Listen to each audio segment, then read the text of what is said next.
இதுதான் guide, காமனோட guide.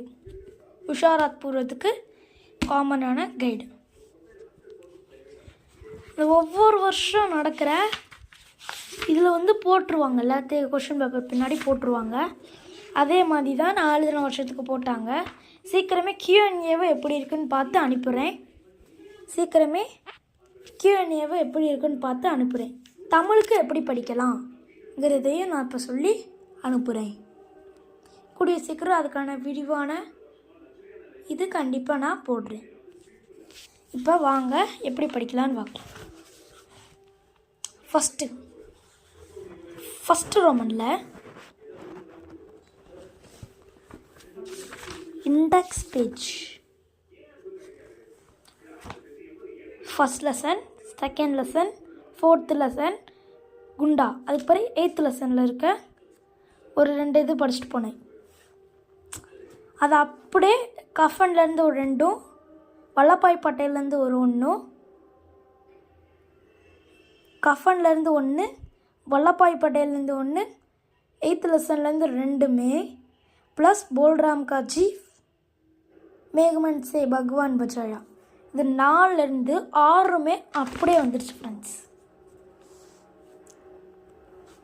அதுக்கு பிறகு நிர்மலா பாத்திரில் மொத்தம் 4 எஸ்ஸே தான் இருக்கும். தோத்தாராம், நிர்மலா, மான்சாராம், சுதா, இது 2 ஒவ்வொரு வருஷத்துக்கு மாற்றி கொடுப்பாங்க. ஸோ இது 4யுமே இப்போ தோத்தாராம் படிச்சுக்கிட்டிங்கன்னா இந்த 2 பாட்டாக பிரித்து தோத்தாராம் நிர்மலாங்கிறது ஒரு 2 பாட்டு, தோத்தாராம் நிர்மலாங்கிறது ஒரு 2 சரிச்சரன், மான்சாராம் சுதாங்கிறது 2 சரிச்சரன்.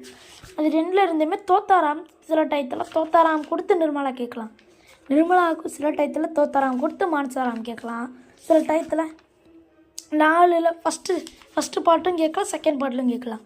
ஸோ இதில் தோத்தாராம் இது 4யுமே படித்து வச்சுக்கிட்டா தான் எந்த வருஷத்துக்கு எந்த வரும்னு சொல்ல முடியும். ஏன்னா இந்த மாதிரி 10 எஸ்ஸே, இந்த மாதிரி ஒரு 15 எஸ்ஸே கொடுத்தாலும் வர வாய்ப்பு இருக்குது.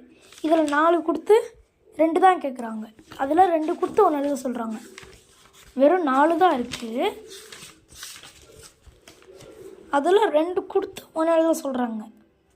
அப்போனா நம்ம 4யுமே படித்து வச்சுக்கிட்டாங்க. சும்மா ஷார்ட் அவுட் பண்ணி பாஸ் ஆகிற அளவு நினைக்கிறவங்க படிக்க முடியாதுன்னு நினைக்கிறவங்க செலக்டடாக படிங்க. அதுக்கு பிறகு போல்ராம் காஜி எப்பயுமே